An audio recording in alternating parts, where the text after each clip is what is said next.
عبدالحق کی سمجھ میں مسعود صاحب کی بات پوری طرح آ گئی تھی، اگرچہ اس نے مال و دولت کو ہمیشہ اللہ کی عطا سمجھا تھا، صرف عطا ہی نہیں، امانت بھی، اور وہ اسے ضرورت مندوں پر خرچ کر کے خوشی محسوس کرتا تھا۔ لیکن اب وہ سول سروس میں تھا، یہاں اسے اپنی ثروت کا مظاہرہ کرنا تھا، جتانا تھا، ورنہ یہ بات اس کے لیے بے حد تکلیف دہ ہوتی کہ لوگ اشارے کنائے میں بھی اور اعلانیہ بھی اس پر اللہ کے فضل کو مال حرام قرار دیتے۔ اللہ کی دی ہوئی عزت کی رسوائی تو دوہرا ظلم ہے۔ اس نے مسعود صاحب کے کہنے کے مطابق اپنے لیے ایک کار خرید لی تھی۔ در حقیقت یہ اس کے پاس تیسری گاڑی تھی۔ پہلی گاڑی خریدنے کے بعد دوسری گاڑی اس نے زبیر کے لیے خریدی تھی۔ اب تو زبیر کو ڈرائیونگ بھی آ گئی تھی۔ جس دن اس نے تیسری گاڑی خریدی اسی دن اس نے مسعود صاحب سے وہ بات بھی کر لی جو ملازمت کے پہلے دن سے اس کے دل میں تھی۔ یہ خیال تمہیں کیوں آیا بیٹے؟ مسعود صاحب نے پوچھا۔ اور پھر معاشیات ہی کیوں؟ جب پہلے دن آپ نے مجھے فائلیں دیکھنے کو کہا اور میں نے فائلوں کا سرسری جائزہ لیا، اسی لمحے میں نے اس کا ارادہ کر لیا تھا، عبدالحق نے کہا۔ خاص طور پر وہ فائل اس کی تحریک بنی جسے میں ترجیح دینا چاہتا تھا، لیکن اپنی کم علمی کو محسوس کر کے میں نے اسے ڈراپ کر دیا، حالانکہ وہ سب سے اہم معاملہ تھا۔ کس فائل کی بات کر رہے ہو؟ وہ جو پاکستان کے معاشی اور اقتصادی مستقبل کی پالیسی لائن ہے۔ میں سمجھ گیا، لیکن بیٹے معاشیات تو تمہارا مضمون تھا BA میں، اور تمہارے نمبر اسی مضمون میں تمہاری دلچسپی اور اہمیت کے گواہ ہیں۔ میرا خیال ہے کہ جہاں تک میں پہنچا ہوں وہ تو اس مضمون کی ابتدا ہے۔ میں اس میں صرف ماسٹرز ہی نہیں، ڈاکٹریٹ بھی کرنا چاہتا ہوں۔ خیر یہ تو بہت اچھی بات ہے، میں صرف مطالعے کے ذریعے بھی استعداد بڑھا سکتا ہوں، عبدالحق نے گہری سانس لے کر کہا۔ لیکن میں نے ڈگری کی اہمیت بھی سمجھ لی ہے، آپ کتنا ہی جانتے ہوں، سند کے بغیر کچھ بھی مستند نہیں ہوتا۔ ٹھیک کہہ رہے ہو، تو بسم اللہ کرو، یہ امتحان تو تم پرائیویٹ امیدوار کی حیثیت سے بھی دے سکتے ہو۔ جی چچا جان، اور میرے سامنے کوئی راستہ بھی نہیں، لیکن تمہاری مصروفیت بہت بڑھ جائے گی، گھر کے لوگوں کو شکایت بھی ہو سکتی ہے۔ اللہ کا شکر ہے چچا جان، گھر میں شکایت کرنے والا کوئی بھی نہیں۔ اس کا قاعدہ یہ ہے کہ تم سرکاری طور پر تحریراً مجھ سے اس کی اجازت مانگو۔ جی بہتر ہے۔ اس عرصے میں وہ اپنے معمولات میں جم چکا تھا، ان کا عادی ہو چکا تھا۔ دفتر میں اس نے ایک اصول بنا لیا تھا، ہر ماہ کے آخری سیٹرڈے کو جو ہاف ڈے ہوتا تھا وہ اپنے اسٹاف کے ساتھ ایک غیر سرکاری میٹنگ کرتا تھا۔ اس میں وہ ایک دوسرے سے بے تکلفانہ گفتگو کرتے تھے، ذاتی معاملات اور مسائل پر بھی بات ہوتی تھی۔ عبدالحق ان کے ذاتی مسائل کو حل کرنے کی ہر ممکن کوشش کرتا تھا۔ یہ سلسلہ شروع کرتے ہوئے عبدالحق نے سوچا بھی نہیں تھا کہ اس کے اتنے مثبت نتائج نکلیں گے۔ پہلی ہی میٹنگ میں اس نے اپنے دونوں ماتحتوں کے پس منظر کو سمجھ لیا۔ وہ دونوں بہت مختلف تھے۔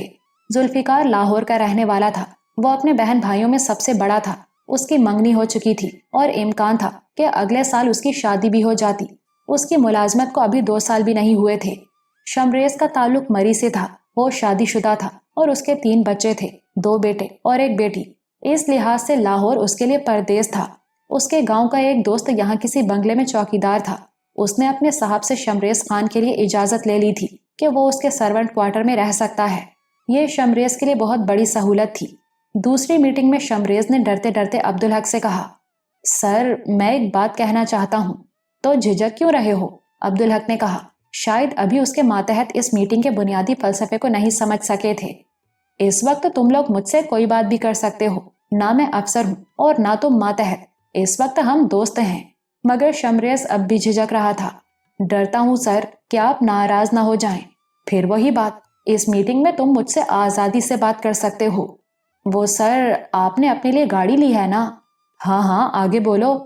افسر گاڑی چلاتا اچھا نہیں لگتا سر، اس کے پاس ڈرائیور ہونا چاہیے۔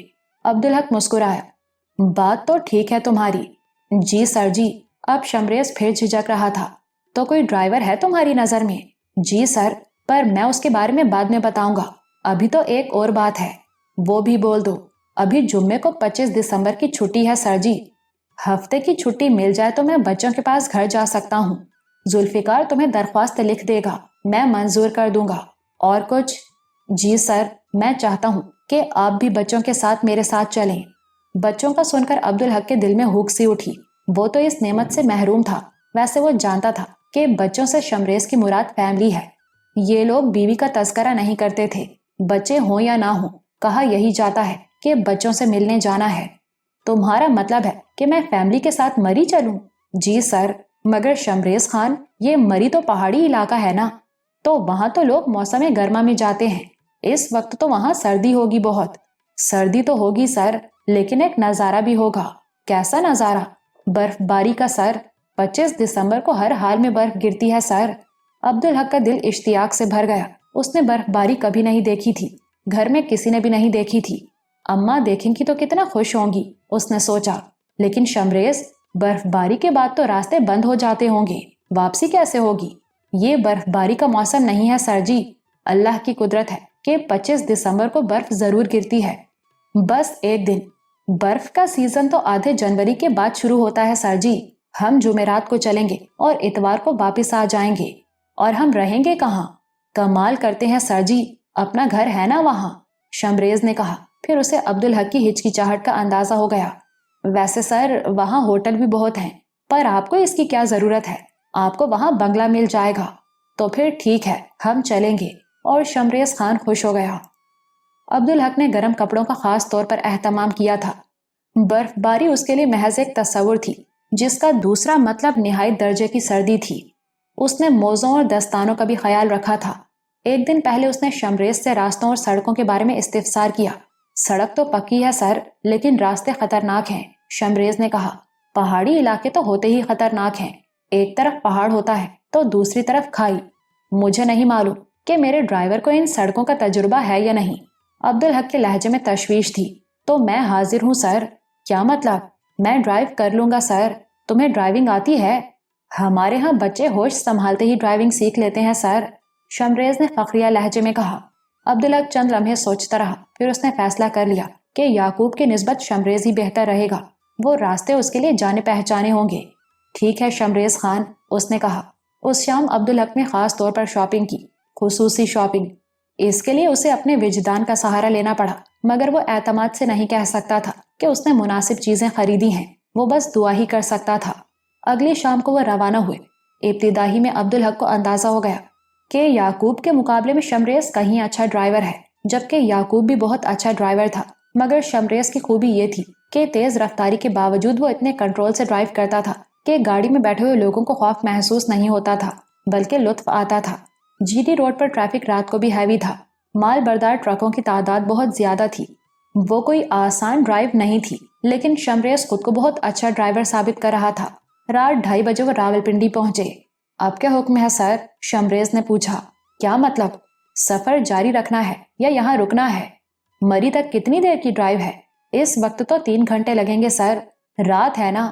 عبدالحق کو خیال آیا کہ راستے خطرناک ہیں، پھر اب تک کی ڈرائیو نے سب لوگوں کو تھکا ڈالا تھا، خاص طور پر حمیدہ تو بہت زیادہ تھک گئی تھی۔ رکنا ہی بہتر ہے، اس نے کہا۔ کسی ہوٹل کا رخ کرو۔ ہوٹل پہنچ کر عبدالحق نے 2 ڈبل بیڈ والے اور ایک سنگل بیڈ والا روم طلب کیا۔ ہوٹل اچھا لگ رہا تھا۔ سر میرے لیے کمرے کی ضرورت نہیں، شمریز نے عاجزی سے کہا۔ کیوں بھائی؟ 3-4 گھنٹے تو باقی ہیں سر، میں یہی صوفے پر کمر سیدھی کر لوں گا۔ شمریز نے لابی میں پڑے صوفوں کی طرف اشارہ کیا۔ یہ نہیں ہو سکتا۔ ایک کمرے میں حمیدہ اور ارجمند اور دوسرے میں عبدالحق اور نور بانو چلے گئے۔ سب لوگ نڈھال ہو رہے تھے، فوراً ہی سو گئے، لیکن عبدالحق نے شمریز کے کمرے کا رخ کیا۔ اس نے دروازے پر دستک دی۔ شمریز نے دروازہ کھولا۔ آئیے سر۔ عبدالحق اندر چلا گیا۔ سوری، میں نے تمہیں ڈسٹرب کیا، اس نے معذرت کی۔ ارے نہیں سر، شمریز نے شرمندگی سے کہا۔ کیا حکم ہے سر؟ صبح کے بارے میں پوچھنا چاہتا ہوں، کس وقت نکلنا ہے؟ جب آپ کا حکم ہوگا سر۔ میں تو کچھ بھی نہیں جانتا، تمہیں ہی فیصلہ کرنا ہوگا۔ آپ لوگ تھکے ہوئے ہیں، نیند پوری کرنا چاہیں گے، ورنہ… شمریز کی بات ادھوری تھی۔ تم بے فکر ہو کر بتاؤ کہ بہتر کیا ہے؟ ہماری تھکن اور نیند کو بھول جاؤ تو سر فجر کے بعد ناشتہ کر کے نکلنا چاہیے۔ ہمارے وہاں پہنچنے سے پہلے برف گر گئی تو مجھے شرمندگی ہوگی۔ برف باری کس وقت ہوتی ہے؟ اس کا کوئی وقت مقرر نہیں ہے سر، شمریز نے بے بسی سے کہا۔ بس بڑے دن پر ہوتی ضرور ہے۔ تو ٹھیک ہے، فجر کے بعد ہم چل دیں گے۔ اور کوئی بات؟ جی سر، ناشتہ بہت ہلکا کرنا ہوگا، بس چائے یا کافی اور 2-4 بسکٹ۔ اس کی کوئی خاص وجہ؟ جی سر، پہاڑی سڑکیں چکردار ہوتی ہیں، پیٹ بھرا ہو تو الٹیاں ہونے لگتی ہیں۔ اوہ، عبدالحق کو یاد آ گیا، ایک پہاڑی سفر تو وہ بھی کرتا رہا تھا ماسٹر جی سے ملنے کے لیے، لیکن اسے تو چکر بھی نہیں آئے تھے۔ بہرحال عورتوں کا معاملہ مختلف تھا۔ ٹھیک ہے شمریز، انشاءاللہ صبح ملاقات ہوگی، اس نے کہا اور کمرے سے نکل آیا۔ صبح 7 بجے مری کے لیے ان کے سفر کا آغاز ہوا۔ نیند تو کسی کی بھی پوری نہیں ہوئی تھی، لیکن کیفیت سب کی الگ الگ تھی۔ شمریز خان اور عبدالحق دونوں تازہ دم تھے۔ عبدالحق کو اس روز یاد آیا کہ ایک زمانے میں اس کے لیے محض 2 گھنٹے کی نیند بھی کافی ہوتی تھی۔ وہ زمانہ تھا جب وہ باقاعدگی سے تہجد پڑھا کرتا تھا، پھر فجر کی نماز اور اس کے بعد تلاوت قرآن پاک۔ اسے اتنی شدت سے احساس زیاں ہوا کہ آنکھیں بھیگنے لگیں۔ ارے وہ کہاں سے چلا تھا اور کہاں آ پہنچا؟ اتنے عرصے میں کتنی محرومیاں اس نے کما لی۔ یہ سب کیوں ہوا؟ کیسے ہوا؟ یہ اس وقت سوچنے کا موقع نہیں تھا۔ اس وقت تو وہ بس اس کا دکھ ہی کر سکتا تھا۔ خواتین میں سب کا برا حال تھا، لیکن نوربانو تو تقریباً سو ہی رہی تھی۔ وجہ یہ تھی کہ اس کے لیے رات کو دیر سے سونا تو معمول کے مطابق تھا، لیکن اتنی صبح اٹھنا تو اس کے لیے نئی بات تھی۔ کتنے برس ہو گئے تھے کہ وہ 11 بجے سے پہلے اٹھی ہی نہیں تھی۔ سو وہ اٹھ تو گئی تھی، لیکن در حقیقت سو ہی رہی تھی۔ وہ کھڑکی کے ساتھ بیٹھی تھی۔ کھڑکیوں کے شیشے چڑھے ہوئے تھے، اس کے باوجود سردی کا احساس بڑی شدت سے ہو رہا تھا۔ دوسری کھڑکی کے ساتھ حمیدہ بیٹھی تھی۔ نیند تو اس کی بھی پوری نہیں ہوئی تھی، لیکن دن میں سونے کی اسے عادت نہیں تھی۔ اب تو وہ بس عشاء کے بعد ہی سو سکتی تھی۔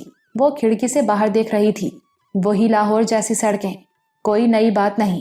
اسے اس سفر میں کوئی دلچسپی نہیں تھی، وہ تو بس عبدالحق کی خوشی کے لیے چلی آئی تھی۔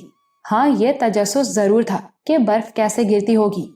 اس نے تو عمر بھر آسمان سے ریت اور گرمی ہی برستے دیکھی تھی، اور ارجمند ان دونوں کے بیچ میں بیٹھی تھی۔ نیند پوری نہیں ہوئی تھی، لیکن اسے کچھ فرق نہیں پڑا تھا، سوائے اس کے کہ رہ رہ کر نیند کی ہوا کا ایک جھونکا آتا اور وہ ایک جھپکی لے لیتی۔ در حقیقت وہ جھپکی بھی اسے بری لگ رہی تھی۔ پاکستان آنے کا سفر اسے ہلکا ہلکا یاد تھا اور وہ خوشگوار نہیں تھا، اور اس کا انجام تو برسوں ناخوشگوار رہا تھا، لیکن یہ سفر اسے خوشی دے رہا تھا۔ اس ناخوشگوار سفر کے بعد یہ اس کا پہلا سفر تھا۔ لاہور سے راولپنڈی کا سفر اگرچہ رات میں ہوا تھا، لیکن اسے بہت اچھا لگا تھا، اور یہ سفر اسے اور بھی اچھا لگ رہا تھا۔ ایک تو صبح کی اپنی خوبصورتی، پھر راستے بھی خوبصورت۔ وہ بہت خوش تھی، لیکن بیچ میں ہونے کی وجہ سے وہ بے چین تھی۔ کبھی وہ ایک طرف کی کھڑکی سے دیکھنے کی کوشش کرتی، کبھی دوسری کھڑکی سے۔ تھوڑی دیر بعد چڑھائی کا سفر شروع ہو گیا۔ ماسٹر جی کے حوالے سے عبدالحق کو وہ راستے اور وہ سفر جانا پہچانا لگ رہا تھا۔ تو اب اصل سفر شروع ہو رہا ہے، اس نے شمریز خان سے کہا۔ جی سر، اب ہم اوپر ہی اوپر جائیں گے۔ نوربانو سو رہی تھی۔ ارجمند نے اس کی طرف ہوتے ہوئے باہر دیکھا۔ چکردار سڑک اوپر ہی اوپر جا رہی تھی۔ اسے اپنا دل جھولے پر پینکے لیتا محسوس ہوا، جسم میں سنسنی دوڑنے لگی۔ پھر ذرا ہی دیر میں وہ حیران ہو گئی۔ کھائی کو دیکھ کر حیرت ہو رہی تھی، پتہ بھی نہیں چلا تھا، اور وہ اتنے اوپر آ گئے تھے۔ کیا اور اوپر جائیں گے؟ اس نے خوشی سے سوچا۔ اسی وقت نوربانو ایک جھٹکے سے جاگ اٹھی۔ اس کا دل گھبرایا تھا، اور گھبراہٹ کی وجہ اسے سمجھ نہیں آئی تھی۔ اسی لمحے اس نے کھڑکی سے باہر دیکھا تو اس کی چیخ نکل گئی۔ اسے ایسا لگا کہ وہ زمین اور آسمان کے درمیان معلق ہے اور گرنے والی ہے۔ ساتھ ہی اس کا جی متلانے لگا۔ میری طبیعت خراب ہو رہی ہے، اس نے گھبرا کر کہا۔ عبدالحق نے پلٹ کر اسے دیکھا۔ اس کا چہرہ زرد ہو رہا تھا۔ تم ارجمند سے جگہ بدل لو، اس نے تجویز پیش کی۔ یوں ارجمند کو بغیر کہے، بغیر مانگے وہ جگہ مل گئی جو وہ چاہتی تھی۔ اب وہ مزے سے باہر دیکھ رہی تھی۔ اب اسے سب کچھ زیادہ بہتر طور پر نظر آ رہا تھا۔ پہلی بار اسے احساس ہو رہا تھا کہ دنیا بہت بہت بڑی ہے۔ کھڑکی سے نظر آنے والے وسیع منظر کا ایک چھوٹا سا حصہ اسے اتنا بڑا لگ رہا تھا، تو وہ پورا منظر کتنا بڑا ہوگا، اور دنیا ایسے بہت بڑے بڑے اور بے شمار مناظر پر محیط ہے۔ اسے اپنا وجود بھی بڑا بڑا محسوس ہونے لگا۔ سبحان اللہ، سبحان اللہ، حمیدہ کی آواز نے ان سب کو چونکا دیا۔ کیسی قدرت ہے میرے رب کی، اس نے پہاڑوں پر راستے بنائے ہمارے لیے، ورنہ پہاڑ کو دیکھ کر کون سوچ سکتا ہے کہ وہ اس پر چل سکتا ہے، رہ سکتا ہے۔ بے شک اماں، اللہ نے زمین پر، پہاڑوں پر، سمندر میں اور آسمان میں ہر جگہ راستے بنائے ہیں تاکہ انسان ان میں آزادانہ چل پھر سکے۔ یہ اللہ کی بہت بڑی نعمت ہے، اس کا احسان ہے۔ شمریز کو اس بات پر بہت حیرت ہوئی، نہ چاہتے ہوئے بھی وہ بول پڑا۔ آسمانوں میں اور سمندروں میں بھی راستے ہیں سر، اس کے لہجے میں بے یقینی تھی۔ ہاں شمریز خان، لیکن وہ نظر تو نہیں آتے سر۔ آدمی غور سے دیکھے تو نظر آتے ہیں شمریز خان، دراصل راستے نشانیوں کی شکل میں ہوتے ہیں۔ غور کرنے پر وہ نشانیاں نظر آتی ہیں اور راستوں کا تعین ہوتا ہے۔ سمندر میں جہاز چلانے والے ناخداؤں کو اور فضا میں جہاز اڑانے والوں کو وہ راستے نظر آ رہے ہوتے ہیں۔ وہ اندھا دھند تو نہیں اڑاتے۔ ورنہ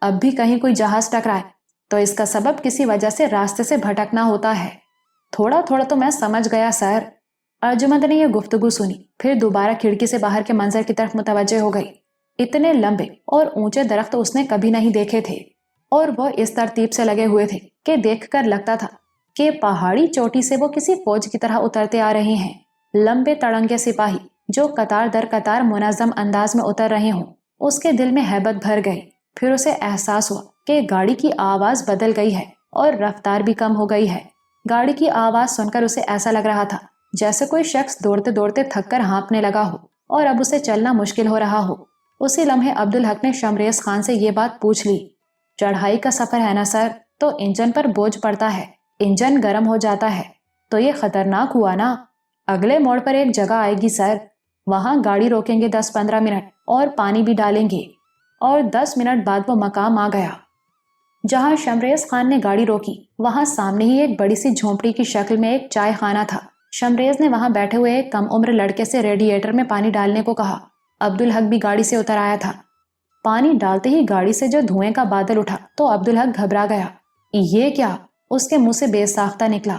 اس سے اندازہ لگائیں صاحب کہ انجن پر کتنا بوجھ پڑا ہے۔ شمریز نے کہا، اوپر آنے والی تمام گاڑیاں یہاں رکتی ہیں سر، گرمیوں میں یہاں پانی بہت ہوتا ہے، وہ اوپر سے آتا ہے۔ اس نے اوپر کی طرف اشارہ کیا۔ عبدالحق نے اشارے کی سمت دیکھا۔ پانی اب بھی تھوڑا تھوڑا آ رہا تھا، لیکن نشانات اور نمی سے پتہ چلتا تھا کہ کبھی وہ خاصا بڑا جھرنا سا رہا ہوگا۔ تو اب کیا ہو گیا؟ اس نے پوچھا۔ سردیوں میں پانی کم ہو جاتا ہے نا سر، شمریز نے جواب دیا۔ پھر پوچھا، چائے پیئیں گے سر؟ گرم کپڑوں کے باوجود سردی ہڈیوں تک میں اترتی محسوس ہو رہی تھی۔ چائے تو اس وقت کی بہت بڑی ضرورت تھی۔ عبدالحق گاڑی کی طرف بڑھا۔ گاڑی میں نوربانو باقاعدہ سو رہی تھی۔ ارجمند نے کھڑکی کا شیشہ اتار لیا تھا۔ اس نے ارجمند سے پوچھا، چائے پیو گی؟ ارجمند نے اسبات میں سر ہلایا تو وہ بولا، اماں سے بھی پوچھ لو، چائے سے وہاں کون انکار کر سکتا تھا؟ آغا جی میں نیچے آ سکتی ہوں؟ ارجمند نے دبی دبی سی آواز میں پوچھا۔ عبدالحق کو ہنسی آ گئی۔ اگر تمہاری ٹانگیں سن نہیں ہوئی ہیں تو بالکل آ سکتی ہو۔ اور اگلے ہی لمحے ارجمند دروازہ کھول کر باہر آ گئی۔ گہری سانس لے کر اس نے گرد و پیش کا جائزہ لیا تو اس کی سانسیں رکنے لگی۔ کار میں بیٹھے ہوئے وہ منظر اسے حقیقی نہیں بلکہ کسی مصور کی بنائی ہوئی خوبصورت تصویر لگ رہا تھا، مگر باہر آ کر اسے احساس ہوا کہ وہ حقیقی ہے۔ شمریز چائے کے لیے کہنے چلا گیا تھا۔ ارجمند سامنے پہاڑ کو دیکھتی رہی۔ چوٹی تک وہی فوجیوں کی طرح درخت چلے گئے تھے، مگر ان میں زیادہ تر ٹونڈ مونڈ درخت تھے۔ کچھ ایسے بھی تھے جن پر پتے موجود تھے، لیکن ان کی تعداد بہت کم تھی اور وہ عجیب سے لگ رہے تھے۔ شمریز چائے کے ساتھ آ گیا۔ چائے لانے والے لڑکے نے ایک پیالی گاڑی میں بیٹھی حمیدہ کو دے دی۔ یہ سارے درخت سوکھے ہوئے کیوں ہیں آغا جی؟ ارجمند نے عبدالحق سے پوچھا۔ یہ خزاں کا موسم ہے نا، اس میں درختوں کے پتے جھڑ جاتے ہیں، اسی لیے اس موسم کو پتجھڑ بھی کہتے ہیں۔ اور یہ سوکھے ہوئے درخت نہیں ہیں ارجی، یہ زندہ ہیں۔ بہار آئے گی تو نئے پتے نکلیں گے اور یہ پھر سے ہرے بھرے ہو جائیں گے۔ مگر یہ کچھ درخت ہرے بھرے بھی تو ہیں، ان کے پتے کیوں نہیں جھڑے؟ عبدالحق چکرا گیا۔ یہ بات تو اسے بھی نہیں معلوم تھی۔ یہ تو مجھے بھی نہیں معلوم۔ میں بتاؤں سر؟ شمریز نے جھجکتے ہوئے کہا۔ ضرور بتاؤ شمریز۔ چوڑے پتے والے درختوں پر خزاں آتی ہے سر، نوکیلے پتوں والے درخت سدا بہار ہوتے ہیں۔ عبدالحق خوش ہوا کہ اسے ایک نئی بات معلوم ہو گئی۔ پھر چائے کے گھونٹ لیتے ہوئے ارجمند سڑک کے اس طرف چل دی۔ وہاں پہاڑ نہیں تھا، وہ وہاں کا منظر دیکھنا چاہتی تھی۔ شمریز خان نے بے ساختہ اسے پکارا، رک جائیں بی بی جی۔ ارجمند نے پلٹ کر دیکھا۔ شمریز اب اپنی اضطراری پکار پر شرمندہ ہو رہا تھا کہ اسے بی بی جی کو براہ راست نہیں پکارنا چاہیے تھا۔ وہ عبدالحق سے مخاطب ہو گیا، اس طرف کھائی ہے نا سر، اس کا دھیان کر کے ادھر جانا چاہیے۔ عبدالحق اس کے انداز کو سمجھ گیا اور اسے یہ بات بہت اچھی لگی۔ آؤ تم بھی آ جاؤ، یہ کہہ کر وہ ارجمند کی طرف بڑھ گیا جو وہیں رکی ہوئی ان کی طرف دیکھ رہی تھی۔ عبدالحق نے شمریز کی کہی ہوئی بات اسے سمجھائی، پھر بولا، اب چلو۔ اور وہ واقعی کافی گہری کھائی تھی۔ خاصا پیچھے رہ کر نیچے دیکھنے کے باوجود ایک لمحے کے لیے ارجمند کو چکر سا آ گیا، مگر پھر وہ سنبھل گئی اور نیچے دیکھنے لگی۔ وہ بڑا خوبصورت لیکن پورا سرار سا منظر تھا۔ یہاں درخت نیچے کی جانب جاتے محسوس ہو رہے تھے۔ ارجمند کو ان میں باقاعدہ تحرک کا احساس ہو رہا تھا۔ خوبصورت، اس نے زیر لب کہا۔ اوپر کی طرف قدرے روشنی تھی، لیکن نیچے بتدریج اندھیرا بڑھتا جا رہا تھا۔ خاص طور پر جہاں پتوں والے درخت تھے وہاں اندھیرا زیادہ تھا، حالانکہ درخت زیادہ گھنے نہیں تھے، اور اسی اندھیرے ہی کی وجہ سے وہ منظر پورا سرار لگ رہا تھا۔ اچانک بادلوں میں سے سورج نے ایک جھلک دکھائی اور وہ پورا منظر جگمگا گیا۔ ہلکی ہلکی دھوپ نکل آئی تھی جو ٹھنڈک کو تو کم نہیں کر سکی تھی، مگر اس نے منظر کو جیسے سنہرے رنگ سے رنگ دیا تھا۔ اس نے آنکھیں موند لی، وہ اس منظر کو اپنی یادداشت میں محفوظ کر لینا چاہتی تھی۔ عبدالحق اسے بہت غور سے دیکھ رہا تھا۔ ڈر لگ رہا ہے؟ اس نے پوچھا۔ جی نہیں، اس منظر کو دیکھ کر تصویر بنانے کو جی چاہتا ہے، ارجمند نے بے ساختہ سچائی سے جواب دیا۔ ارے ہاں، تم تو بہت اچھی تصویریں بناتی تھیں، عبدالحق نے کہا۔ اب بھی بناتی ہو کیا؟ جی نہیں، عبدالحق نے پوچھا۔ کیوں؟ ضرورت ہی نہیں رہی تھی، ارجمند نے سادگی سے کہا۔ لیکن آج جی چاہا ہے۔ عبدالحق کو اس پر بہت کچھ یاد آ گیا۔ وہ یہ بھی سمجھ گیا کہ ارجمند کیا کہہ رہی ہے۔ اس کا مطلب ہے کہ تم یہاں سے بہت کچھ لے کر جاؤ گی۔ جی ہاں صاحب، اب چلیں، شمریز خان نے انہیں چونکا دیا۔ ہوٹلوں کے سائن بورڈ دیکھ کر عبدالحق کو اندازہ ہوا کہ وہ منزل پر پہنچ چکے ہیں۔ اس نے شمریز کی طرف دیکھا جو اب بہت کم رفتار سے ڈرائیو کر رہا تھا۔ نہ جانے کیوں عبدالحق کو لگا کہ شمریز کچھ کہنا چاہتا ہے لیکن جھجک رہا ہے۔ تمہیں کچھ کہنا ہے شمریز؟ اس نے کہا۔ جی سر، شمریز اب بھی جھجک رہا تھا۔ آپ برا تو نہیں مانیں گے؟ ارے نہیں شمریز، جو دل میں ہے بے فکری سے کہو۔ یہ بات تو میں خود تم سے کہنے والا تھا، عبدالحق نے کہا۔ شمریز حیرت سے اسے دیکھ رہا تھا۔ بات یہ ہے شمریز کہ ناشتہ ہم تمہارے گھر ہی کریں گے۔ شمریز نے ممنونیت سے اسے دیکھا۔ اب وہ پرسکون نظر آ رہا تھا۔ اس کا خیال تھا کہ صاحب نے اندازہ لگا لیا کہ وہ کیا کہنا چاہتا ہے۔ اب یہ ان کا بڑا پن ہے کہ انہوں نے اس کی انکہی التجا کو اپنی فرمائش بنا دیا۔ لیکن وہ یہ دیکھ کر حیران رہ گیا کہ عبدالحق اس کے گھر کے ہر فرد کے لیے کوئی نہ کوئی تحفہ لایا ہے۔ صاحب لوگ ملازموں کی بات کہاں غور سے سنتے ہیں، لیکن یہ صاحب مختلف تھا۔ اس نے اس کو اپنے گھر کے لوگوں کے بارے میں جو کچھ بتایا تھا وہ اسے یاد تھا۔ اسے اس کے گھر کا ہر فرد یاد تھا۔ وہ ایک بڑے کمرے میں تھے جو آرائش کے اعتبار سے بہت سادہ لیکن بہت آرام دہ تھا۔ آتش دان کی وجہ سے کمرے میں بڑی خوشگوار تمازت تھی۔ وہاں بیٹھنے کے بعد انہیں احساس ہوا کہ باہر کتنی سردی ہے۔ شمریز نے عبدالحق کو اپنے باپ اور چھوٹے بھائی سے ملوایا۔ اس کے بھائی کا نام نوریز تھا۔ اس کی عمر کے بارے میں عبدالحق کا اندازہ تھا کہ وہ 19-20 برس کا ہوگا۔ وہ دبلا پتلا اور دراز قد تھا، چہرے پر بچوں کی سی معصومیت تھی۔ شمریز آپ کی بہت تعریف کرتا ہے صاحب۔ شمریز کے باپ کا لہجہ شمریز سے بہت مختلف تھا۔ شمریز خود بہت اچھا ہے نا جناب، اس لیے۔ ذرا دیر میں ہی انہیں ناشتہ مل گیا۔ وہی عام سا ناشتہ تھا، فرائی انڈے اور پراٹھے، لیکن نہ جانے کیوں بہت مختلف اور بہت اچھا لگ رہا تھا۔ ان سبھی نے طبیعت سے ناشتہ کیا۔ ناشتے کے بعد شمریز نے اپنے باپ کو کہا، بابا چابی مجھے دے دو۔ ہاں پتر، یہ لے۔ باپ نے چابی اس کی طرف بڑھائی۔ اور میں بھی پیچھے ہی آتا ہوں، نوریز کو بھی ساتھ لے آنا بابا۔ وہ لوگ باہر آ گئے۔ ہلکی ہلکی دھوپ نکل آئی تھی، لیکن اس کے باوجود یہ احساس ہو رہا تھا کہ سردی بڑھ گئی ہے۔ نوربانو کی نیند تو پوری نہیں ہوئی تھی، لیکن اب وہ جاگ چکی تھی اور حیرت سے گرد و پیش کا جائزہ لے رہی تھی، جیسے کسی نے بے ہوش کر کے اسے اس اجنبی مقام پر پہنچا دیا ہو۔ پھر اس نے بڑے بیزار لہجے میں عبدالحق سے کہا، لاہور میں سردی کچھ کم تھی آپ کے لیے کہ یہاں لے آئے؟ یہ خوبصورتی نہیں نظر آ رہی ہے تمہیں؟ عبدالحق نے حیرت سے کہا۔ کیسی خوبصورتی؟ ٹونڈ منڈ درخت ہیں، مٹیالے پہاڑ ہیں، سبزے کا نام و نشان نہیں۔ تو یہ تو پتجھڑ کا موسم ہے نا؟ میں نے کب کہا تھا کہ پتجھڑ میں یہاں لائیں، بہار میں لے آتے؟ عبدالحق کھسیا کر چپ ہو گیا۔ آپ بھول گئی آپی کہ ہم یہاں برف باری دیکھنے آئے ہیں، ارجمند نے کہا۔ تو کہاں ہو رہی ہے برف باری؟ نوربانو بری طرح چڑھی ہوئی تھی۔ ہو گئی ہوتی تو مزہ خراب ہو جاتا، جب ہو تو دیکھیے گا۔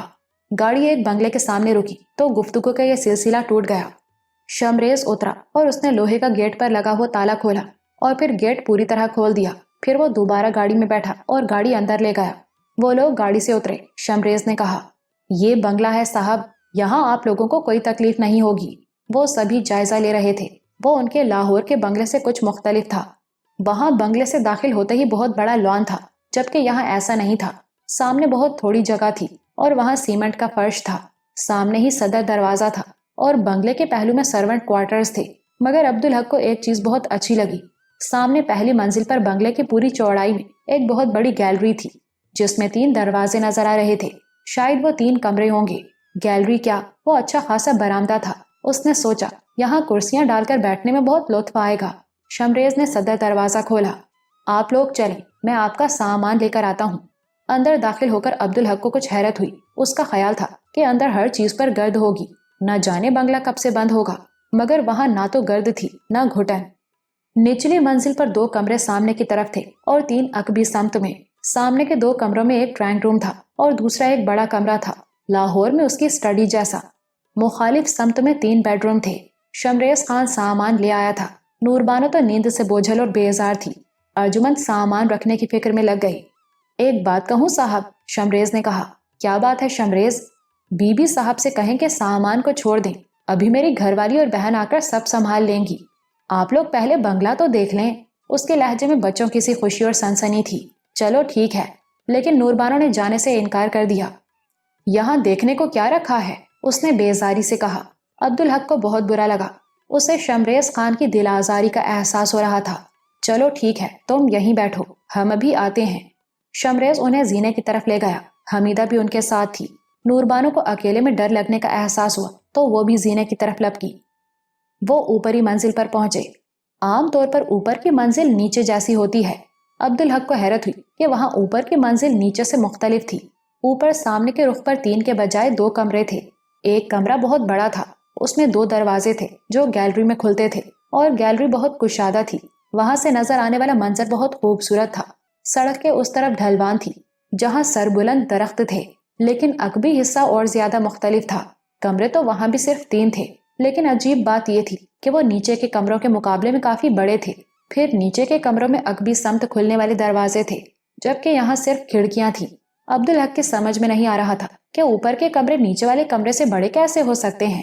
پھر شمریز نے ایک کھڑکی کھولی اور پیچھے ہٹتے ہوئے کہا، اب یہاں سے دیکھیے سر۔ انہوں نے اس کھڑکی سے باہر دیکھا اور حیران رہ گئے۔ سامنے کافی بڑا قطعہ زمین تھا۔ وہ 3-4 ایکڑ زمین تو ہوگی، اور آگے خاردار تاروں کی باڑھ نظر آ رہی تھی۔ وہ باڑھ 3 اطراف میں تھی۔ یہ زمین، یہ اس بنگلے کے ساتھ ہی ہے سر، اور اس زمین پر ایک چشمہ بھی ہے پانی کا۔ گرمی کے موسم میں آپ یہاں آئیں گے تو جنت کا خیال آئے گا۔ بے شک، میں اندازہ کر سکتا ہوں۔ میں نیچے جاتا ہوں سر، بچے آنے والے ہوں گے۔ اب عبدالحق کی سمجھ میں اوپر اور نیچے کا فرق پوری طرح آ گیا تھا۔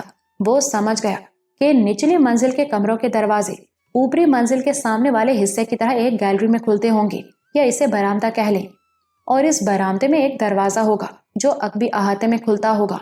اوپر والے کمروں میں وہ برآمدہ بھی شامل تھا، اس لیے وہ نچلے کمروں سے زیادہ بڑے تھے۔ نیچے جا کر اس نے چیک کیا تو اس کے اندازے کی تصدیق ہو گئی۔ پھر اس کی سمجھ میں یہ بھی آ گیا کہ سرونٹ کوارٹر سائیڈ میں اس لیے بنائے گئے تھے کہ عقبی حصے میں بدنما بھی لگتے اور جاگیر کا لک بھی خراب ہو جاتا۔ اس نے سوچا، ایک بار گرمی کے موسم میں یہاں آنا ہوگا۔ نیچے آتش دان دہکائے جا چکے تھے۔ شمریز کی بیوی اور بہن آ گئی تھی، اور نوربانو پھر سو گئی تھی۔ نوربانو دوپہر کو سو کر اٹھی تو تازہ دم تھی، اور اس کا چڑچڑا پن دور ہو چکا تھا۔ ارجمند کھانا پکانے میں مصروف تھی۔ کھانے کے لیے سامان نوریز لے آیا تھا، اور شمریز کی بیوی اور بہن اس کا ہاتھ بٹا رہی تھی۔ تم سوئی نہیں؟ نوربانو نے ارجمند سے پوچھا۔ نہیں آپی، اب رات کو ہی سوؤں گی۔ آپ سنائیں، اب کیسا لگ رہا ہے؟ بہت اچھا۔ نیند پوری نہ ہو تو کچھ بھی اچھا نہیں لگتا، نوربانو نے کہا۔ پھر وہ بڑی خوش اخلاقی سے فاطمہ اور جینا سے باتیں کرنے لگی۔ فاطمہ شمریز کی بیوی تھی اور جینا اس کی بہن۔ اس کو دیکھ کر وہ دونوں بھی خوش نظر آنے لگی۔ یہ بتاؤ، یہ بنگلہ اتنے دنوں سے بند تھا تو یہاں گرد کیوں نہیں ہے؟ نوربانو نے فاطمہ سے پوچھا۔ کل ہی تو ہم دونوں نے صفائی کی ہے بنگلے کی، فاطمہ نے کہا۔ تو تمہیں پتا تھا کہ ہم لوگ آ رہے ہیں؟ جی بی بی، انہوں نے کہلوا دیا تھا۔ نوربانو کو عبدالحق کا خیال آ گیا۔ یہ تمہارے آغا جی کہاں ہیں؟ اس نے ارجمند سے پوچھا۔ باہر باتیں کر رہے ہیں۔ نوربانو نے دروازے سے باہر دیکھا۔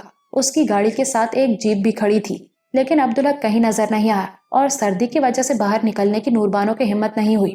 وہ دوبارہ اندر آ گئی۔ عبدالحق اس وقت عقبی احاطے میں شمریز کے ساتھ تھا۔ وہ اس جگہ کا ایک خاص نقطۂ نظر سے جائزہ لے رہا تھا۔ یہ زمین کتنی ہوگی شمریز؟ 8 ایکڑ سے کچھ کم ہے سر، شمریز نے جواب دیا۔ آپ کو کیسی لگی سر؟ بہت اچھی۔ ایسے کوئی اور جگہ نظر میں ہو تو مجھے بتانا۔ کوئی اور جگہ کیا سر، چاہیں تو یہی خرید لیں۔ عبدالحق نے چونک کر اسے دیکھا۔ اس سے اچھی کیا بات ہو سکتی ہے؟ کیا یہ ممکن ہے؟ جی سر، جن صاحب کی یہ زمین ہے ان کی وفات ہو گئی ہے سر، ان کے بچے اسے بیچنا چاہتے ہیں۔ بس تو ٹھیک ہے، اپنے بابا سے کہو بات کر کے مجھے بتا دیں، میں پیمنٹ کر دوں گا۔ آپ خود ہی بات کر لینا سر، شمریز نے جھجکتے ہوئے کہا۔ مجھے ان معاملات کا تجربہ نہیں ہے، لیکن سر، عبداللہ اس کی جھجک کی وجہ سمجھ گیا۔ دیکھو شمریز، آدمی کی بڑی پہچان ہے مجھے، تم سب لوگ بہت اچھے ہو، اور پھر مجھے یہاں کوئی رہنا تو نہیں ہے، کبھی کبھی آیا کریں گے ہم۔ تمہارے بابا ہی کو دیکھ بھال کرنی ہوگی۔ جی سر، اور ہاں، یہ تمہارا بھائی بہت اچھا ڈرائیور ہے، میں اس کے ساتھ بازار گیا تو مجھے اندازہ ہوا۔ جی سر، یہ ہمارے ساتھ لاہور چل سکتا ہے؟ میں سمجھا نہیں سر۔ مجھے ایک ڈرائیور کی ضرورت ہے نا، یہ تو میں آپ سے کہنے والا تھا سر۔ بس تو ٹھیک ہے، تم اپنے گھر میں بات کر لو، اس سے بھی پوچھ لو۔ اس کی ضرورت نہیں سر، یہ تو آپ کا احسان ہوگا ہم سب پر۔ اسی وقت نوریز دوڑتا ہوا ان کی طرف چلا آیا۔ بی بی آپ کو بلا رہی ہیں سر جی۔ ان کے اصرار کے باوجود شمریز کے ہاں سے کسی نے بھی کھانے پر ان کا ساتھ نہیں دیا۔ عبدالحق بھی یہ سوچ کر رہ گیا کہ ان کے ساتھ بیٹھ کر وہ تکلف کرتے اور ٹھیک طرح سے کھانا نہیں کھاتے۔ ان لوگوں نے بعد میں کھانا کھایا، اور وہ بھی سرونٹ کوارٹر میں۔ کھانے کے بعد عبدالحق نے شمریز سے کہا، یہ بتا کہ تم نے جیپ کیوں رکھی ہوئی ہے؟ یہاں جیپ زیادہ کارآمد ہے سر، یہ 4 ویل ڈرائیو ہے، بہت تنگ موڑ بھی کاٹ لیتی ہے۔ 4 ویل ڈرائیو کا مطلب عام گاڑیوں کے 2 ویل چلتے ہیں، جیپ میں جب آپ چاہیں تو 4 ویل چلتے ہیں۔ عبدالحق کی سمجھ میں نہیں آیا، شمریز کو عملی مظاہرہ کر کے دکھانا پڑا۔ ٹھیک ہے، لیکن اس کا فائدہ بہت سیدھی چڑھائی میں کام آتا ہے سر، میرا خیال ہے تم مجھے ڈرائیو کر کے دکھاؤ، عبدالحق نے کہا، اور نوریز کو ساتھ لے لو۔ اس کا واقعی فائدہ ہوا۔ عبدالحق کی سمجھ میں آ گیا، بعض مقامات پر موڑ ایسے تھے کہ عام گاڑی کے ساتھ ان سے گزرنا آسان نہیں تھا، جبکہ جیپ ہر طرح کا موڑ کاٹ لیتی تھی۔ تمہیں میرے لیے ایک جیپ بھی خریدنی ہوگی شمریز خان۔ ہو جائے گا سر۔ عبدالحق نوریز سے ڈرائیونگ کے بارے میں سوالات کرنے لگا۔ اچانک شمریز نے کہا، اب واپس چلنا ہے سر۔ عبدالحق نے چونک کر اسے دیکھا۔ خیریت؟ برف پڑنے والی ہے سر۔ عبدالحق کے وجود میں خوشی کی ایک لہر اٹھی۔ یہاں آ کر وہ یہ بھول ہی گیا تھا کہ وہ برف باری دیکھنے کے لیے آئے ہیں۔ دراصل یہ بات اس کے حلق سے نہیں اتری تھی کہ ایک مخصوص دن برف باری ہو سکتی ہے۔ اس نے ادھر ادھر دیکھا، اسے فضا میں غیر معمولی تبدیلی کا ادراک ہوا۔ ٹھیک ہے، واپس چلو۔ نوربانو کو جینا بہت اچھی لگی تھی، وہ بہت تیزی سے اس سے گھل مل گئی تھی۔ جینا اور فاطمہ کے انداز میں بھی اب وہ جھجک نہیں تھی، وہ کچھ بے تکلف ہو گئی تھی، لیکن ایک حد انہوں نے پھر بھی قائم رکھی تھی۔ انہیں کھانا کھائے 1 گھنٹہ ہو گیا تھا۔ جینا نے نوربانو سے کہا، آپ باہر تو نکلیں بی بی صاحب۔ نہیں بھائی، بہت سردی ہوگی، شروع میں لگے گی، پھر جب چلیں گی تو سردی کم ہوتی جائے گی۔ نوربانو نے سوالیہ نظروں سے ارجمند کو دیکھا۔ ارجمند نے اسبات میں سر ہلا دیا۔ نوربانو کو حیرت ہوئی کہ حمیدہ بھی باہر نکلنے کے موڈ میں ہے۔ چلو چلتے ہیں۔ وہ عقبی دروازے سے احاطے میں نکل آئے۔ سردی تو تھی، لیکن نوربانو کو وہاں سانس لینا بہت اچھا لگ رہا تھا۔ لگتا تھا کہ وہاں کی ہوا بہت صاف اور پاکیزہ ہے، اور واقعی کچھ دیر بعد سردی کا احساس کم ہو گیا۔ بنگلے سے خاردار تاروں کی باڑھ تک وہ ایک ہلکی سی لیکن مسلسل چڑھائی تھی۔ سامنے پہاڑی تھی، وہیں کہیں وہ جگہ ہوگی جہاں پانی کا چشمہ تھا۔ اس وقت تو اس کا سوتا خشک تھا، لیکن پانی بہنے کا واضح نشان موجود تھا جو اس کے وجود کی گواہی دے رہا تھا۔ خاردار تاڑوں کی باڑھ کے ساتھ تھوڑے تھوڑے فاصلے پر درخت تھے، مگر سب پتوں سے محروم تھے۔ ان درختوں پر پتے بھی لگتے ہیں کبھی؟ نوربانو نے پوچھا۔ جی بیگم صاحب، بہار آئے گی تو سب درخت ہرے ہو جائیں گے، جینا نے جواب دیا۔ لیکن نوربانو کو یقین نہیں آ رہا تھا، اسے تو لگ رہا تھا کہ سب درخت مر چکے ہیں، اور بہار میں یہاں زمین نظر نہیں آئے گی، ہر طرف گھاس ہوگی۔ ارجمند نے تصور کرنے کی کوشش کی، لیکن یہ تصور بھی محال ہی تھا۔ وہاں بہت ہلکی ہلکی دھوپ تھی جس میں تمازت نام کو بھی نہیں تھی۔ برف باری کب ہوگی؟ ارجمند نے پوچھا۔ یہ تو کسی کو بھی نہیں پتا بی بی صاحب۔ کیا پتا آج ہوگی بھی یا نہیں؟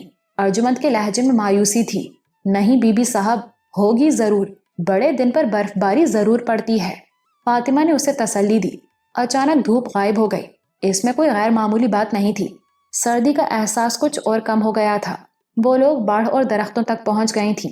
نوربانو اور ارجمند نے باڑھ کے دوسری طرف دیکھا۔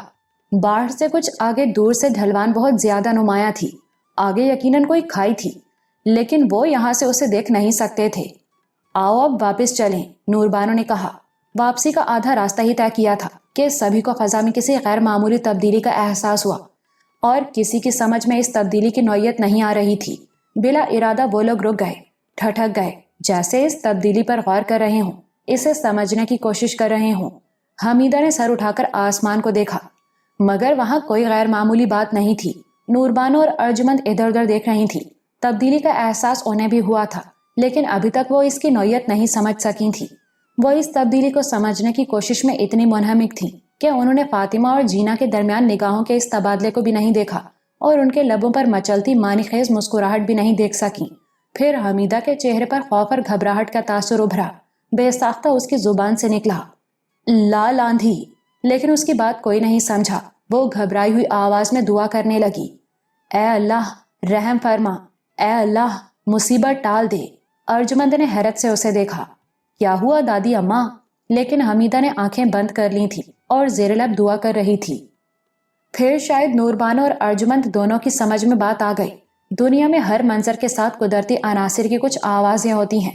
یہ الگ بات کہ آدمی ان کا عادی ہونے کی وجہ سے ان پر دھیان نہیں دیتا۔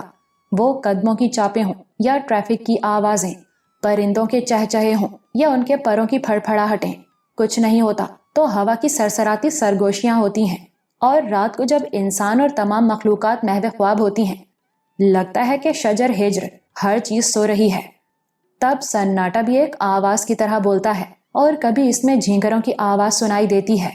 کوئی بھی منظر خاموش کبھی نہیں ہوتا۔ ان دونوں نے سر اٹھا کر دیکھا اور پھر ایک دوسرے کو دیکھا۔ یہی تو غیر معمولی بات تھی جس کا احساس انہیں خود بخود ہو گیا تھا۔ یہ منظر، یہ ماحول جس میں وہ موجود تھی اور سانس لے رہی تھی، بالکل خاموش تھا۔ یہاں تو ہوا کی نرمی سے بہنے کی آوازیں بھی نہیں تھی۔ انہیں ہوا کا لمس بھی اپنے چہروں پر محسوس نہیں ہو رہا تھا۔ اگر وہ سانس نہ لے رہی ہوتی تو کہہ دیتی کہ اس وقت ہوا بھی موجود نہیں ہے۔ تب انہیں احساس ہوا کہ یہ تو ایسا سکوت ہے جیسے پوری کائنات نے سانس روک لی ہے، کہیں معمولی سا بھی کوئی تحرک نہیں تھا۔ انہیں گھبراہٹ ہونے لگی۔ انہوں نے حمیدہ کو دیکھا۔ وہ اب بھی آنکھیں بند کیے ہوئے تھی۔ ہونٹوں کی لرزتی ہوئی جنبش سے اندازہ ہوتا تھا کہ وہ بھی گھبرائی ہوئی ہے اور دعا کر رہی ہے۔ کیا ہوا دادی اماں؟ ارجمند نے حمیدہ سے پوچھا۔ حمیدہ نے آنکھیں کھولیں۔ اللہ رحم کرے، لال آندھی آنے والی ہے۔ اس کی آواز بھی لرز رہی تھی۔ ارجمند کی سمجھ میں تو کچھ نہیں آیا، لیکن نوربانو نے صحرا دیکھا تھا اور لال آندھی کے پس منظر سے بھی واقف تھی۔ اس نے سمجھانے والے انداز میں کہا، کیسی باتیں کرتی ہو اماں، یہ کوئی صحرا تھوڑی ہے، یہاں ریت کہاں اور لال آندھی کہاں؟ مگر اس دن بھی ایسا ہی ہوا تھا جب لال آندھی آئی تھی۔ یہ کوئی اور بات ہے اماں، نوربانو نے کہا اور فاطمہ اور جینا کو سوالیہ نظروں سے دیکھا۔ وہ دونوں مسکرا رہی تھیں۔ کوئی خطرے کی بات تو نہیں ہے جینا؟ نہیں بیگم صاحب، آپ اندر چلیں جلدی جلدی۔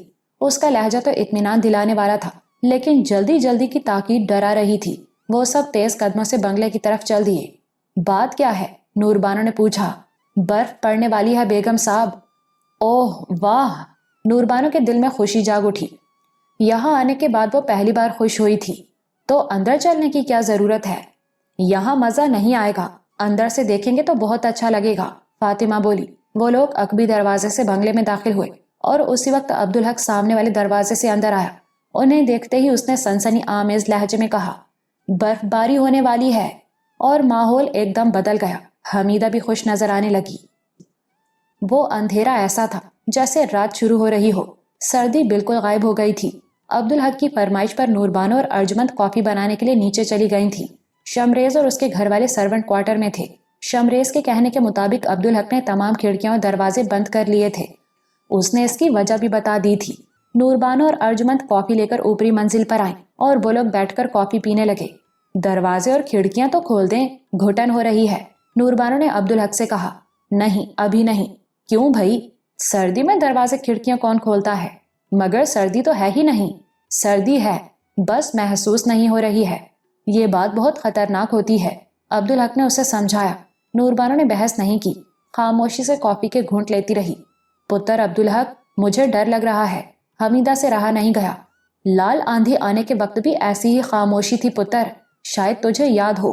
ڈرو مت اماں، وہ اللہ کا قہر تھا اور یہ اس کی رحمت ہے۔ عبدالحق بھی اس سکوت پر غور کر رہا تھا۔ جاگتی راتوں کا اسے کافی تجربہ تھا۔ یہ سکوت اس سناٹے سے مختلف تھا۔ سناٹے کی اپنی خاموش آوازیں ہوتی ہیں جو سنائی نہیں دیتی، محسوس کر لی جاتی ہیں۔ شاید ان کا تعلق حسیات سے نہیں، روح سے ہوتا ہے۔ مگر یہ تو مکمل سکوت تھا جس میں سانسوں کے سوا کوئی آواز نہیں تھی، اور ہر سانس کا زیر و بم سنائی نہیں۔ جیسے دکھائی دے رہا تھا۔ پھر سکوت کا وہ شیشہ ایک آواز سے چٹخا۔ وہ عجیب سی آواز تھی، جیسے کوئی چھت پر دبے پاؤں چلنے کی کوشش کر رہا ہو، لیکن بھاری جثے کی وجہ سے وہ آواز پیدا ہو رہی ہو۔ نوربانو اور ارجمند ڈر گئیں۔ ارجمند نے کہا، آغا جی، چھت پر کوئی چل رہا ہے۔ چاروں طرف سے ڈھلوان چھت ہے، اس پر کوئی کیسے چل سکتا ہے؟ عبدالحق نے شگفتہ لہجے میں کہا۔ کوئی بھوت ہو تو اور بات ہے۔ ڈرائیے نہیں، نوربانو نے گھبرا کر کہا۔ حمیدہ مطمئن تھی، بیٹا اس کے ساتھ تھا اور مطمئن بھی نظر آ رہا تھا، تو پریشانی کی کوئی بات نہیں تھی۔ سنو، وہ جو چھت پر چل رہا ہے وہ نیچے بھی چل رہا ہے، عبدالحق نے کہا۔ اور واقعی وہ آواز نیچے سے بھی آ رہی تھی، بلکہ گیلری کی طرف سے بھی آ رہی تھی۔ عبدالحق اٹھا اور اس نے کھڑکیاں کھول دیں۔ آؤ اور دیکھو۔ نوربانو اور ارجمند کھڑکی کی طرف لپکیں۔ ان کے پیچھے حمیدہ بھی تھی۔ وہ سب سحرزدہ سے اس منظر کو دیکھ رہے تھے۔ آسمان سے روئی کے بڑے بڑے گالے سے گر رہے تھے۔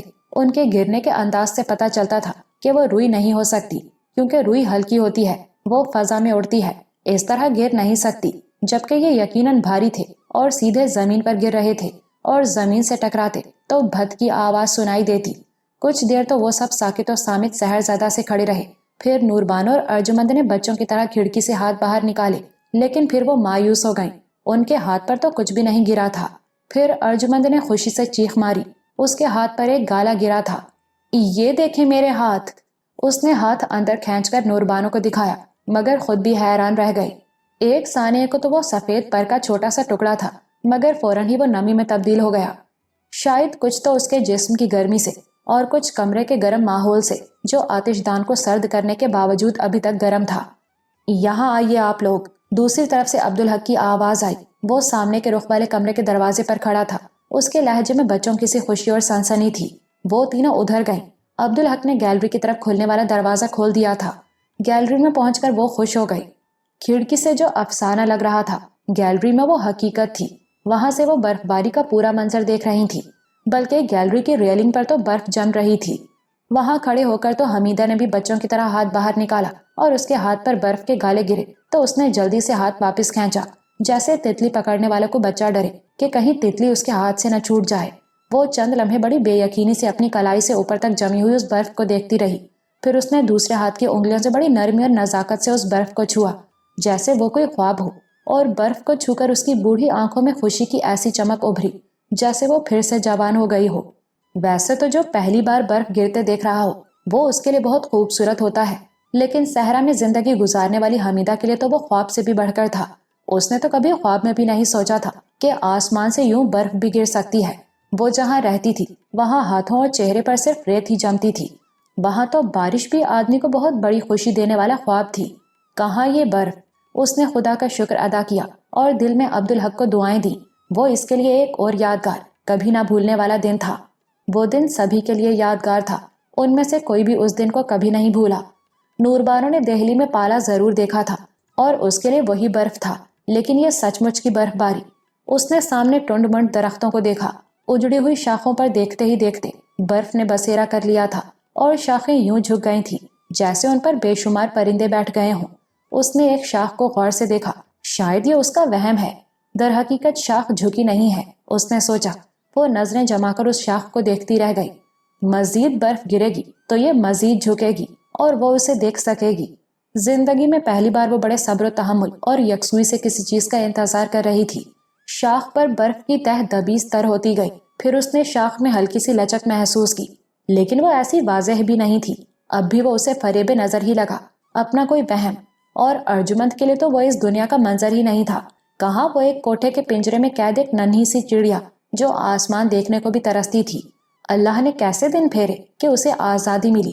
اس نے دیکھا اور جانا کہ دنیا محض ایک کوٹھا نہیں، وہ بہت بڑی ہے، اتنی بڑی کہ آدمی ساری زندگی گھومتا رہے پھر بھی دعویٰ نہ کر سکے کہ اس نے زمین کا چپا چپا دیکھ لیا ہے۔ اور آج اس نے یہ منظر دیکھا جو اس کے حافظے میں ہمیشہ زندہ اور متحرک رہے گا۔ کتنے احسان ہیں اس پر آغا جی کے، یہ خیال اسے پہلی بار آیا اور ذہن میں ہمیشہ کے لیے جم کر بیٹھ گیا۔ یہ خوبصورتی بھی انہوں نے ہی اسے دکھائی ہے، کیا وہ کبھی ان کے احسانات کا صلہ دے سکے گی؟ اس کا دل عبدالحق کی محبت سے سرشار ہو گیا۔ وہ جانتی تھی کہ وہ کتنا بے غرض ہے، پھر اس خوبصورت کیفیت میں اس کے دل میں پھانس سی چبھی۔ پھوپھو زندہ ہوتی، وہ بھی یہ منظر دیکھتی تو کتنا اچھا ہوتا، کتنا خوش ہوتی وہ، مگر فوراً ہی جوابی سوچ ابھری، وہ ہوتی تو وہ خود یہاں نہ ہوتی، وہ تو کوٹھے پر ہوتی اور وہ ان کے ساتھ ہوتی۔ ارے یہ تو اللہ کا کرم ہے، اس نے شرمندگی سے سوچا، اللہ نے ہی مجھے عزت اور آبرو کے ساتھ آزادی عطا فرمائی، اللہ نے ہی آغا جی کو نہیں، صرف آغا جی کو نہیں، آپی اور دادی اماں کو میرے لیے مہربان بنایا، ورنہ یہ سب لوگ تو اجنبی تھے، مجھے جانتے بھی نہیں تھے۔ اس نے سوچا مغرب کے بعد وہ شکر کے 2 نفل ضرور پڑھے گی۔ عبدالحق کی کیفیت ان سب سے مختلف تھی، وہ نہ صرف سحر زدہ سا اس منظر کو دیکھ رہا تھا، بلکہ سفر کے تمام مناظر بھی اس کی نگاہوں میں پھر رہے تھے اور اسے قرآن کی آیتیں یاد آ رہی تھیں۔ زمین میں چلو پھرو، سفر کرو، گھومو، نشانیاں دیکھو، سمجھو، ایمان لاؤ، اس کی منائی کو داد دو۔ کیسے اس نے زمین کو تمہارے لیے بچھونا بنایا، ہموار کیا، اس میں راستے بنائے تاکہ تم اس میں چل پھر سکو۔ اس نے زمین میں پہاڑوں کے لنگر ڈالے کہ کہیں وہ تمہیں لے کر لڑھک نہ جائے۔ یہ تو اس نے لڑکپن میں ہی سمجھ لیا تھا کہ ہر منظر میں، حتیٰ کہ ہر چھوٹی چیز میں اللہ کی نشانیاں ہیں، مگر اب بہت عرصے کے بعد وہ اس انداز میں گرد و پیش کا جائزہ لے رہا تھا، غور کر رہا تھا۔ پھر اس پر غور کرتے ہو اسے اس پر شرمندگی ہونے لگی۔ یہ کیسی غفلت ہے جس میں وہ برسوں مبتلا رہا۔ اسے یاد تھا ماسٹر جی کی علالت کے دوران وہ بارہا پہاڑی علاقے میں گیا اور بڑی باقاعدگی کے ساتھ گیا۔ اس نے وہاں کے حسن کو بہرحال دیکھا اور سراہا، لیکن کبھی اس انداز میں اس پر غور نہیں کیا۔ کیوں؟ آخر کیوں؟ اور اس کیوں کا جواب اسے فوراً ہی مل گیا۔ وہ جب بھی وہاں گیا تو اس کا ذہن ماسٹر جی اور ان کے مسائل میں الجھا رہا، اور وہ صرف ماسٹر جی کی صحت کے مسائل نہیں تھے، وہ ان کے معاشرتی مسائل بھی تھے، وہ ان کے اندر کے دکھ تھے جو ان کے لیے روگ بن گئے تھے اور وہ انہیں محسوس کرتا تھا۔ وہ ان کے لیے دکھی تھا کہ کوشش کے باوجود وہ ان کے دکھوں کا مداوع نہیں کر سکا تھا۔ وہ بوڑھا شخص جس نے ساری زندگی اولاد کے لیے محنت کی تھی، ان کی ضرورتوں اور خوشیوں کا خیال رکھا تھا، جب اس پر وہ وقت آیا کہ اولاد اس کا خیال رکھے تو اولاد نے اسے اچھوت بنا کر ایک تنگ و تاریک کوٹری میں ڈال دیا۔ چلو یہاں تک بھی ٹھیک تھا، لیکن اس سے سینیٹوریم میں آ کر ملنے کے لیے بھی اس کے بیٹوں میں سے کوئی وقت نہیں نکال سکا۔ سر توڑ کوشش کے باوجود عبدالحق ان میں سے کسی کو بھی قائل نہیں کر سکا، وہ ماسٹر جی کو یہ خوشی نہ دلا سکا۔ یوں وہ پہاڑی علاقے میں کئی بار جانے کے باوجود اس پر غور نہیں کر سکا، بلکہ صحیح معنوں میں اسے دیکھ بھی نہیں سکا۔ یہ زندگی کی الجھنیں تھیں، دنیا کے جھنجھٹ تھے، ان میں الجھ کر آدمی کچھ بھی دیکھ اور سوچ نہیں سکتا، اور اس نے تو برسوں میں نہ کچھ دیکھا تھا نہ سوچا تھا۔ پاکستان آنے کے بعد وہ اپنی خاندانی حویلی کو ریت میں دبے ہوئے گاؤں کو برآمد کرانے میں الجھا رہا، پھر نوربانو کے چچا کی تلاش میں لاہور آ گیا، اس کے بعد شادی، پھر لاہور منتقلی، اور اب یہ ملازمت۔ زندگی کے جھنجھٹ تھے کہ پھسلتے ہی چلے جا رہے تھے۔ ہاں ان برسوں میں اسے مشاہدات کا خزانہ ملا تھا، لیکن وہ دنیاوی تھا۔ اس نے بھانت بھانت کے لوگ دیکھے، انسانوں کی مجبوریاں، ان کی بے بسی، ان کی محرومیاں، ان کے دکھ اور ان کے عذاب۔ جہاں تک ہو سکا اس نے لوگوں کے دکھ بانٹے، ان کے مسائل حل کرنے کی کوشش کی، لیکن بہرحال یہ مشاہدہ حق تو نہیں تھا۔ چپے چپے پر ہر شے میں بکھری ہوئی اللہ کی نشانیاں تو وہ نہیں دیکھ پایا تھا۔ اس نے جھنجھلا کر سوچا، یہ میں تو نہیں ہوں جو کبھی تھا، میں تو آگہی کی راہ پر چلتے چلتے نہ جانے کب دنیا کے میلے میں کھو گیا، بھیڑ میں گم ہو گیا۔ یہ میرا راستہ تو نہیں، مجھے دنیا میں الجھنے کی ایسی کیا ضرورت ہے؟ اسی لمحے اسے اپنی ملازمت بری لگنے لگی۔ ملک و قوم کی کیا خدمت کر رہا ہوں میں، یہ کام تو کوئی اور بھی کر سکتا ہے۔ اس نے موازنہ کیا تو احساس ہو کہ وہ پہلے زیادہ خوش تھا۔ اسے مولوی مہر علی بڑی شدت سے یاد آئے۔ اس نے سوچا پہلی فرصت میں وہ حق نگر جا کے ان سے بات کرے گا۔ دیکھیں تو سڑک پر کتنی برف جم گئی ہے۔ نوربانو کی آواز نے اسے چونکا دیا۔ اس نے دیکھا تو اسے اپنی آنکھوں پر یقین نہیں آیا۔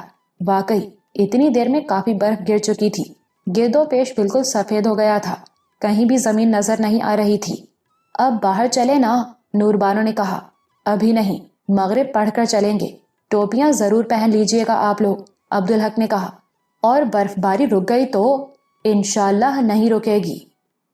اور مغرب کے بعد وہ لوگ عقبی دروازے سے نکلے تو برف باری کا سلسلہ جاری تھا، ہر طرف برف ہی برف نظر آ رہی تھی۔ رات ہو گئی تھی لیکن برف کی وجہ سے اندھیرا نہیں لگ رہا تھا۔ ایسا لگتا ہے کہ آسمان سے پھول برس رہے ہیں، ارجمند نے خوشی سے کہا۔ ہاں ارجی، اللہ میاں تم پر پھول برسا رہے ہیں، نوربانو نے محبت سے کہا۔ وہ لوگ خاردار تاروں کی باڑھ تک گئے، اس کے پار ڈھلان پر برف چمک رہی تھی۔ ہم اس طرف نہیں جا سکتے کیا؟ ارجمند چھوٹی سی بچی بن گئی تھی۔ رات کے وقت یہ مناسب نہیں،